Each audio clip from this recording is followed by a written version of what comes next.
ህዳር 21 ለምን በድምቀት ይከበራል?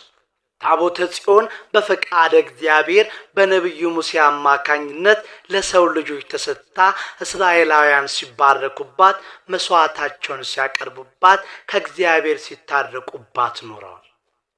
4327 ዓመተ ዓለም ጀምሮ ለ40 ዓመት ያህል እስራኤላውያን በክህነት ያገለግል የነበረው ካህኑ ኤሊ እድሜው ሲገፋ ሁለት ልጆቹን ጠርቶ ምሉዕና ዱግ ዋናና ምክትል አድርጎ ሾማቸው። በደብተራ ኦሪት ታቦተ ጽዮን እንዲያገለግሉ የተሾሙት ሁለት ወጣት ካህናት አፍኒንና ፊንሐስ ፈቃደ እግዚአብሔርን ተላልፈው 3 ታላላቅ በደሎችን ፈጸሙ። የመጀመሪያው በደል በሙሴ ሥርዓት በቀዳማይ ሰዓት ሌሊት በርታ በቀዳማይ ሰዓት ማልት የምትጠፋ መብራት እንድትቀመጥ የተሰራ ሥርዓት ነበር። ሆኖም አገልግሎት ከሌለ ሲበራ ማደሩ ለምን ብለው መቅረዙን አነሱ፣ መብራቱንም አጠፉ። ሁለተኛ ለራሳቸው ስጋዊ ጥቅም ቅድሚያ ሰጥተው ለመስዋዕት እንዲሆን ከመጣው እንስሳ ታርዶ ስቡ ሳይጤስ ደሙ ሳይፈስ ስጋውን እየመረጡ ተመገቡ። ሶስተኛ ጸሎት እናደርሳለን፣ ሥርዓተ አምልኮን ፈጽማለን ብለው ወደ መገናኛው ድንኳን ይመጡ ከነበሩት እስራኤላውያን ቆነጃጅት ጋር በዝሙት ወደቁ። አባታቸው ካህኑ ኤሊም የልጆቹን በደል እያየ እንዳላየ እየሰማ እንዳልሰማ ቸል በማለቱ እግዚአብሔር አዘነ።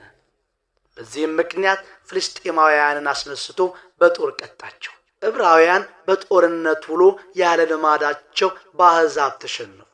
ሕዝበ እስራኤልም ግራ ቢገባቸው ድል የተነሳነው ታቦተ ጽዮንን ይዘን ባለመዝመታችን ነው ብለው አፍኒንና ፊንሐስን ጽላት እንዲሸከሙ አድርገው ወደ ፍልስጤማውያን የጦር ምሽግ ገሰገሱ።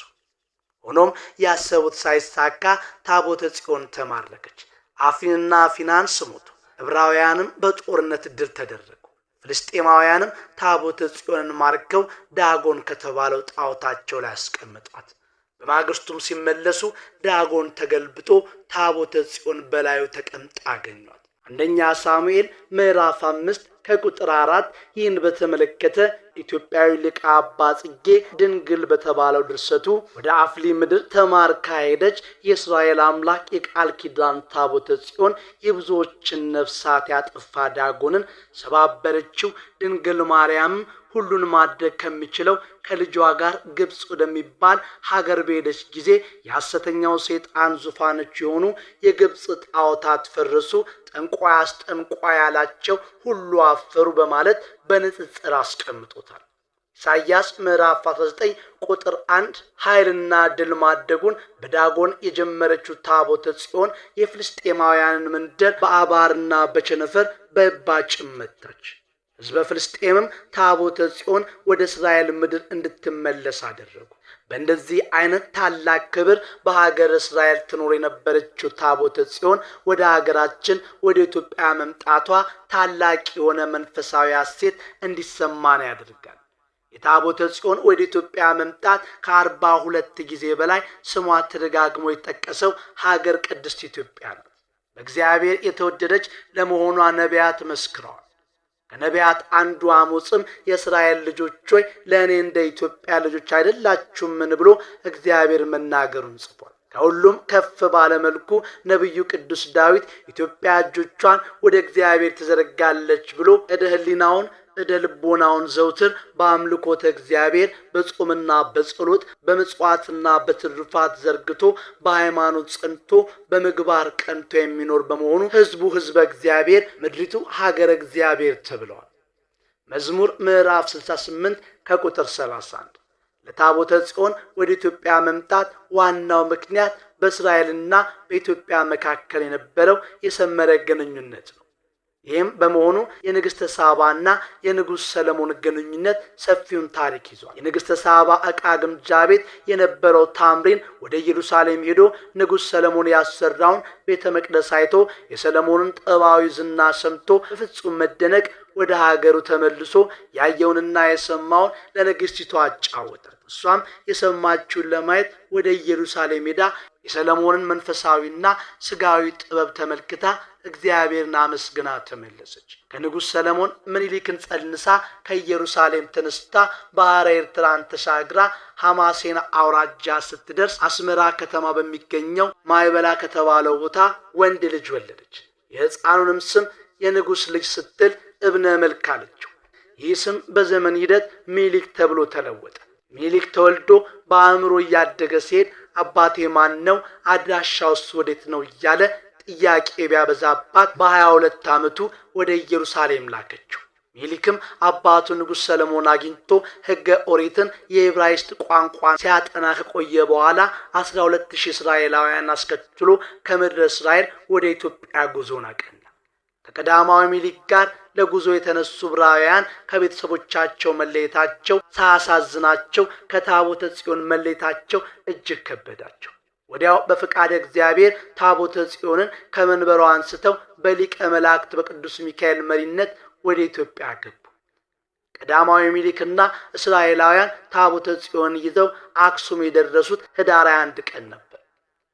ንግሥተ ሳባም የታቦተ ጽዮንን ወደ ኢትዮጵያ መምጣት በጣም ስላስደሰታት በክብር ተቀበለቻቸው። በአክሱም ከተማ መካከል ደብረ ማክዳ ወይም ዛሬ ደብረ ጊዮርጊስ ከሚባለው ላይ ደብተራ ኦሪት ሰርተው አስቀምጧል።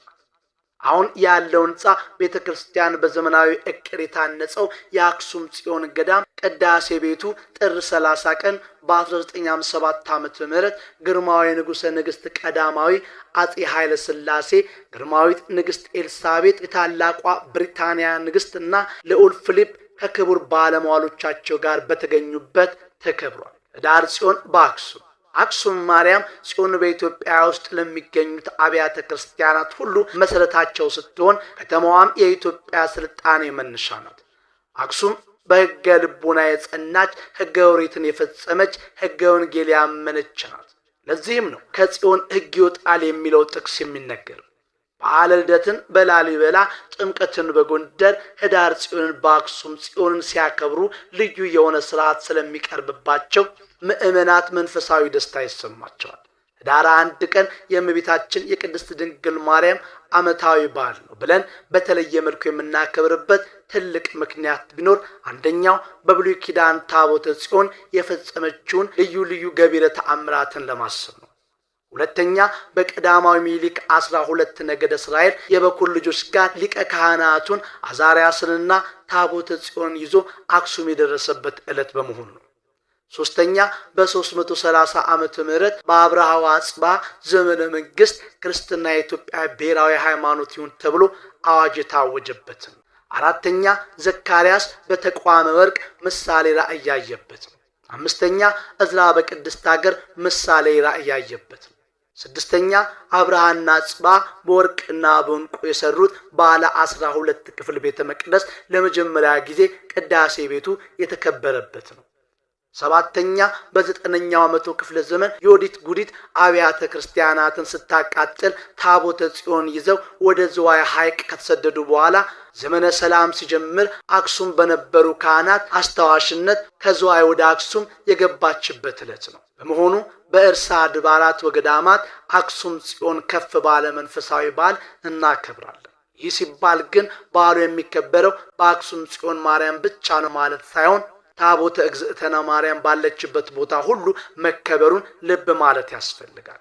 ከዚህ ጋርም የመመኪያችን ዘውድ የመዳናችን ምክንያት የንጽህናችን መሰረት ስለሆነችው እመቤታችን ቅድስት ድንግል ማርያም ያልተነበየ ነቢይ፣ ያልሰበከ ሐዋርያ፣ ያልተቀኘ ባለቅኔ ከቶ የለም።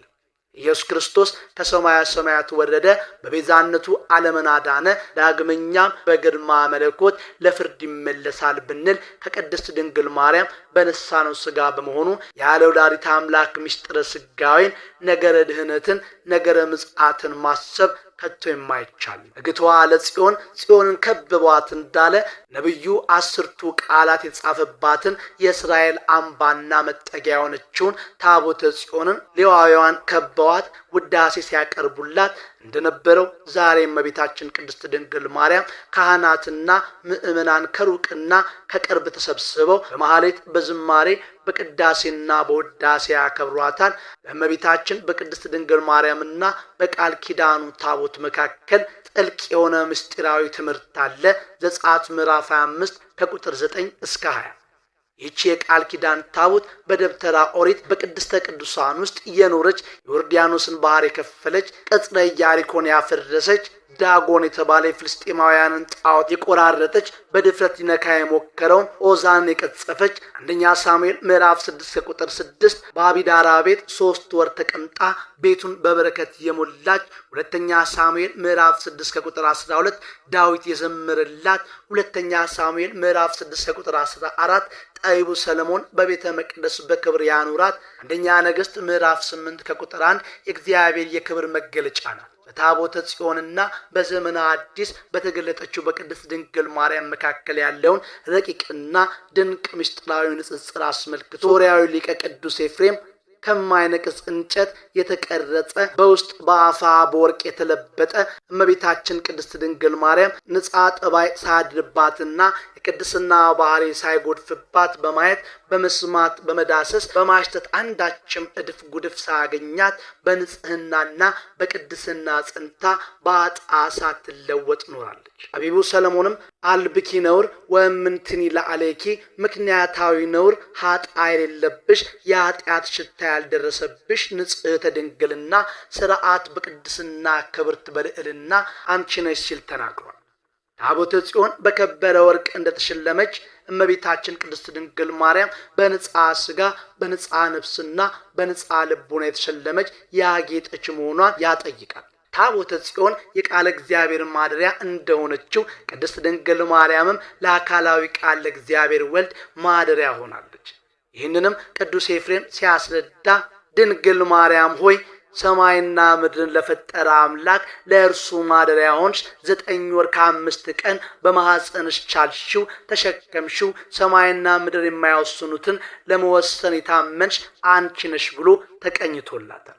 ስለሆነም ከብሉይ ኪዳን እስከ አዲስ ኪዳን እግዚአብሔር ራሱ የገለጠበትን የቸርነት በዓል እግዚአብሔር በፈቀደልን ቦታ ሆነን ስናከብር ከኛ የሚጠበቀውን በጎ ነገር እያስብን በተግባርም እየገለጥን ከበዓሉ ረድኤትና በረከት ተሳታፊ እንሆን ዘንድ እግዚአብሔር ቸርነት፣ የእናቱ የቅድስት ድንግል ማርያም አማላጅነት፣ ቅዱሳን ሁሉ ጸሎትና ምልጃ አክሊልና ጉልላት በሆነው በእናታችን በወላዲተ አምላክ ቅድስት ድንግል ማርያም ጸሎት ሁላችንም ይማረን። ወስብሐት ለእግዚአብሔር ወለወላዲቱ ድንግል ወለመስቀሉ ክቡር አሜን።